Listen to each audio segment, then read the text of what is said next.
അത് വിരണ്ട് പലർക്കും അപകടം ഉണ്ടാക്കി, പലർക്കും ശാരീരികമായിട്ടുള്ള ബുദ്ധിമുട്ടുകൾ ഉണ്ടായിട്ടുണ്ട്.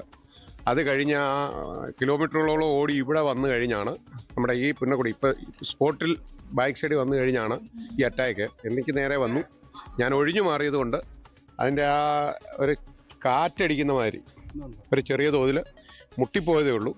ഞാൻ ഒഴിഞ്ഞു മാറിയില്ലായിരുന്നെങ്കിൽ കറക്റ്റ് നെഞ്ചും കൂടും ഇടി വീഴുമായിരുന്നു. ഷിജോ കുര്യൻ പത്തനംതിട്ടയിൽ നിന്ന് വിവരങ്ങളുമായി ചേരുകയാണ്. ഷിജോ, എന്താണ് സംഭവിച്ചത്? ഈ പരിക്കേറ്റവരുടെ ആരോഗ്യനില എങ്ങനെയാണ്? പിന്നെ ഇന്ന് രാവിലെ ഒരു 8 മണിയോടുകൂടിയാണ് പത്തനംതിട്ട തിരുവല്ലയ്ക്ക് സമീപം വളഞ്ഞവട്ടത്ത് വീട്ടിൽ വളർത്തുന്ന പോത്ത് വിരണ്ടോടി 7 പേരെ കുത്തി പരിക്കേൽപ്പിച്ചത്. ആരുടെയും നില ഗുരുതരമൊന്നുമല്ല. ഒരു ഫയർഫോഴ്സ് ഉദ്യോഗസ്ഥനടക്കം 7 പേർക്ക് പോത്തിന്റെ ആക്രമണത്തിൽ ചെറിയ പരിക്കേറ്റിട്ടുണ്ട്. യാതൊരു പ്രകോപനവും കൂടാതെയാണ് ഈ വീട്ടിൽ വളർത്തുന്ന പോത്ത് ആളുകൾക്ക് നേരെ പാഞ്ഞെടുത്തത്.